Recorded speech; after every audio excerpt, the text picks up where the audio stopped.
deputy before the county assemblies deliberate on the names within 60 days. Our senior political affairs reporter Chris Thairo has more. As they count down to the 14-day ultimatum issued by the Supreme Court on Friday for Governors Mike Sonko of Nairobi and his Nyeri counterpart Mutahi Kahiga to nominate their deputies continue, lobbying for the deputy governor position is already on top gear, with top politicians being front-runners compared to the technocrats.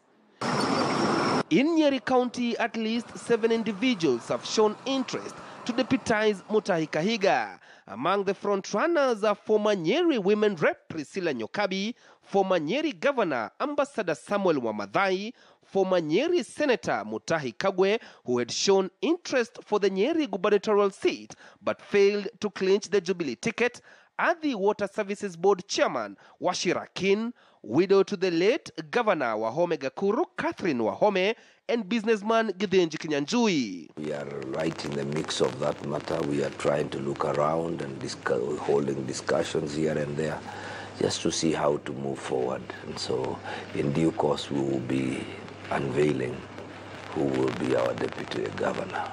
His Excellency Kahiga should be able to appoint a person whom they can be able to click with, a person who will be able to work with him without unnecessary conflict.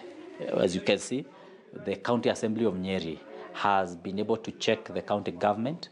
The Nyeri governor, who has already expressed his intention to defend his seat in the 2022 elections, is said to consider someone without political ambitions and one who will be loyal to him. It's I that will be judged by the people of Nyeri, and so no amount of pressure, no amount of canvassing, no amount of lobbying will really assist the would-be candidate. Once that kind of person is appointed, the county assembly will do the due diligence and, of course, will subject that person to the committee on appointments, and then that person will have to be vetted again by the County Assembly of Nyeri. And once that is done, the people of Nyeri then can have a deputy governor.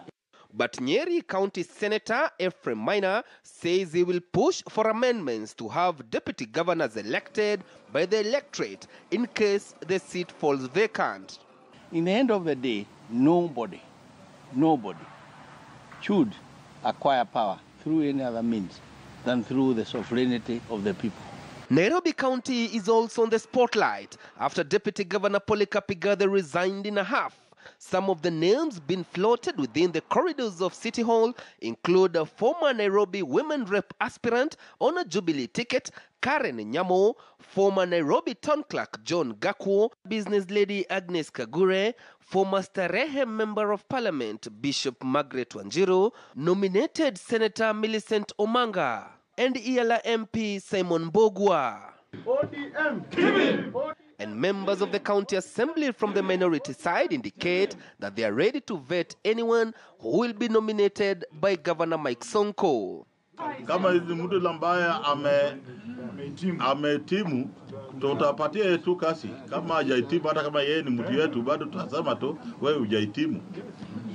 Given that both counties are led by governors affiliated to the ruling Jubilee Party and enjoy majority support in the county assemblies, there has been talk that the president and his deputy are taking keen interest on the names that will finally be approved by the county assemblies. Chris Thairo, KTN News. All right, so county government structures coming into sharp focus here. And Bernard, your thoughts on, well, so far we've not seen a clearly defined role for the deputy governors, which is why maybe even all the names that are there, it's not clear who could be deputy governor. Your thoughts on whether that should be clearly defined? Thank you, Mike. I think when we promulgated the 2010 Constitution, we did not anticipate a situation where we'll have a vacancy in the position of the deputy governor or governor. Because according to the Constitution, the governor assumes, okay, if the governor passes on or fails to execute his duties due to maybe some issues, then the deputy governor takes over, which is in line with the, even if at the president's level.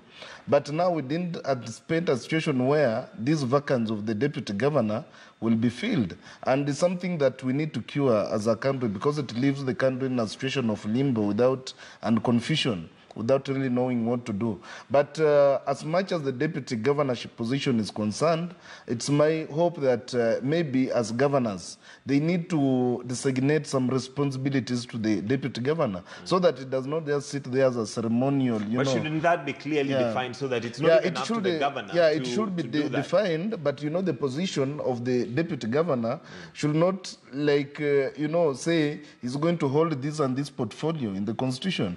It's upon the governor himself to know that, okay, this is my governor, he's a deputy governor, he is qualified in this and this field, and allocate him a portfolio that is going to deliver services well, so that it's not just seen as a ceremonial position. So that's my thinking, and I think if some counties have done that, have given their deputy, like Kakamega, we have a deputy governor who is also a minister of agriculture, CEC for agriculture, and some counties have tried to implement that. And we want to see a situation where deputy governors are actively engaged in development and delivery of services, not just to deputize the governor and sit there or represent him in meetings where he's not available. Nerima, that clear definition of the deputy governor's role, because that might also be why Nairobi has no deputy governor right now, because Polycarp Igathe came in knowing there are certain things that he is expecting to do, but according to him, he was frustrated basically by the structure. Could that be something that would have saved Nairobi from, or rather Polycarp from resigning? Well, I believe that it's just politics in general, especially politics in our country, where you have some places have systems and some do not. And so I believe it's because Igathe wasn't a politician that he was met with those frustrations. But those frustrations are there. But what I think the governors need to do is go back to their manifestos. What are the goals for their county within that period that they were running on during their campaign period? And finding a suitable deputy who fits within their particular manifesto. Can be able to push that agenda. Exactly. And that's how a deputy would be or should be selected, not necessarily based on loyalty, because sometimes loyalty can be blind. You want somebody who can be also giving you push your agenda and execute. But then again, that brings in the question of whether our politicians actually get into office with an intention of having that agenda, fulfilled. Because as soon as we see them in office, rare is the time that we hear them refer to the manifesto. Yes. Rare is the time that we hear them refer to their agenda that they came into office with. We just hear politics. Exactly. So and maybe we need to change. We need to change it, and that's what saddens me, is the fact that all the people who are mentioned either had relations to a politician or once tried to vie for a political seat or were in politics. And that's not what should be the case. We should bring in different kinds of people from the business sector, and that's why I think Rwanda does well in selecting people from different fields to enter politics. And it's this sidelining that we've seen with the middle class that Benedict was talking about earlier, where there are people who can do very well in different sectors and they can manage particular ministries, but because it's politics, they don't want anything to do with it. So that's how you have individuals in areas where they have so much influence, but lack of experience. The experience that they have is in politics, which is banter. Right. Bernard, how do we change that? Because when we look at manifestos on paper for each county, most of them are convincingly good. They take Mwananchi into account, but they are good document on paper, but they don't go beyond Most of those documents, Mike, are prepared by technocrats, by people who feel they want to support the county. But in most cases, we realize that these governors are only given those documents to go and read. Some of them don't even understand the content. Some of them don't even read the whole document. As in, they're just told, okay, this is what you are going to read to people, this is what your manifesto is. Right. There are committees that prepare those manifestos. So that's why, in my own feeling, I think the position of the governor in this country should be left to technocrats. But because we have put it at a situation where now it's like being a governor is next to being a president or being deputy president, something like that. So it's a highly and hotly contested position that politicians want to go accumulate wealth. So after their 2 terms, they are able possible possible presidential candidates.